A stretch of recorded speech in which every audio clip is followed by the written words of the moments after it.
The night was unusually quiet at Carter Industries headquarters. The normally bustling office floors were deserted, the hum of fluorescent lights the only sound breaking the silence. Mr. Carter, the chairman of the corporation, paced slowly down the long corridor.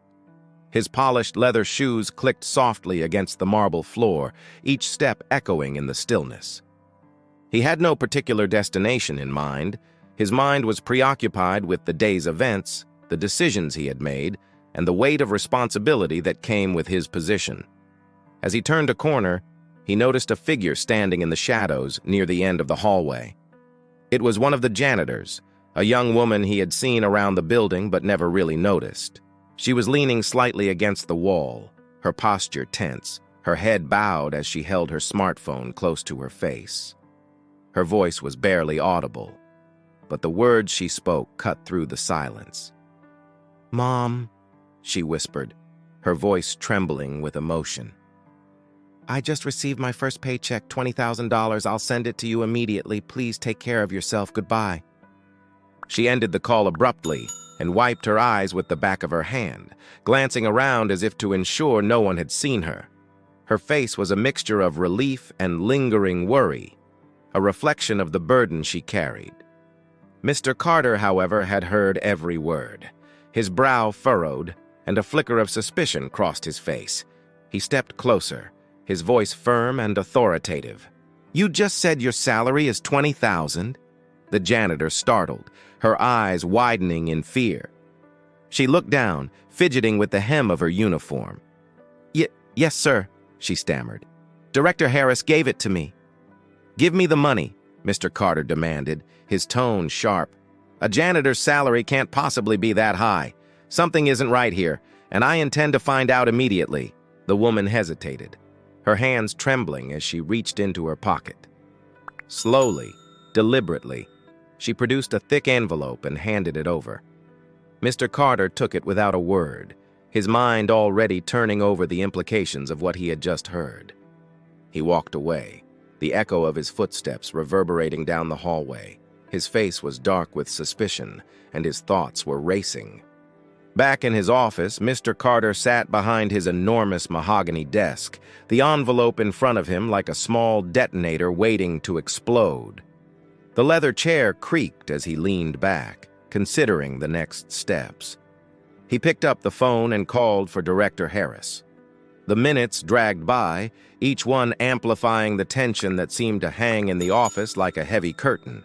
When Harris entered, the chairman watched him closely. The director paused in the doorway, standing tall yet cautious, his eyes betraying a slight unease. "Mr. Harris," Mr. Carter began, folding his arms across his chest. "How long have you been working at this company?" 4 years and 3 months, sir," Harris replied, his voice steady but respectful. "Then you should know," Mr. Carter continued, his tone growing sharper, "that a janitor's salary is barely $1,000. Why, then, did you give her $20,000? Neither of them noticed the janitor, who had quietly followed Harris and now stood just outside the office door. She pressed herself against the wall, listening intently, her heart pounding in her chest. She couldn't help but overhear every word, each syllable sending a shiver of anxiety through her.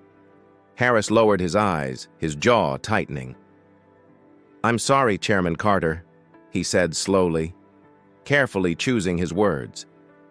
"Yesterday, I overheard her crying while she was on the phone. I found out her mother urgently needed $20,000 for surgery. With her small salary, she had no way to help. I couldn't stand by and do nothing." Mr. Carter's eyes narrowed and his voice grew sharp. "That is company money you gave away. Do you have any idea what the consequences could have been?" Harris lifted his gaze, steady and resolute. "Don't worry, sir. The money didn't come from the company. It came from my personal funds." For a long moment, Mr. Carter stared at him, the silence in the room almost suffocating.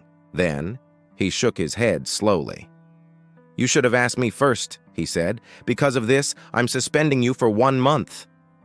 At that exact moment, The janitor could no longer contain herself. She burst through the door, tears streaming down her face. "Chairman Carter," she cried, "please don't fire me. Director Harris only helped me because of my situation." Mr. Carter looked at her, then back at Harris. The room was thick with tension and emotion. He took a deep breath, letting the silence settle around them before speaking again. "Take this money," he said gently, handing the envelope to the janitor. "Use it for your mother's treatment. I hope you work harder in the future and show that this kindness was not wasted." He turned to Harris, straightening his posture. "Mr. Harris, effective immediately, you are promoted to Vice Chairman of the Human Resources Department. Your heart is full of kindness, and you truly deserve this position." Both the janitor and Harris were overwhelmed, tears filling their eyes. "Yes, sir," Harris said, his voice thick with gratitude. The janitor stood there, clutching the envelope to her chest, her body trembling with emotion. She had never imagined that a simple act of kindness could lead to such a profound change in her life. She looked at Mr. Carter, her eyes filled with gratitude and disbelief. "Thank you," she whispered, her voice barely audible. Mr. Carter nodded, his expression softening. "Take care of your mother," he said. "And remember, compassion is a strength, not a weakness." As the janitor left the office, her steps light and her heart full, Mr. Carter sat back in his chair, reflecting on the events of the night. He had witnessed firsthand the power of empathy and the impact it could have on people's lives. It was a reminder that no matter how high one climbed in the corporate world, it was the human connections that truly mattered. In the days that followed, the story of Director Harris's selfless act spread throughout the company. Employees spoke of it in hushed tones, inspired by the compassion that had been shown. It served as a reminder that leadership was not just about making decisions and overseeing operations. It was about understanding and supporting those who made the company what it was.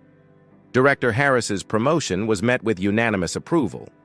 His colleagues respected him not only for his professional abilities, but also for his integrity and kindness.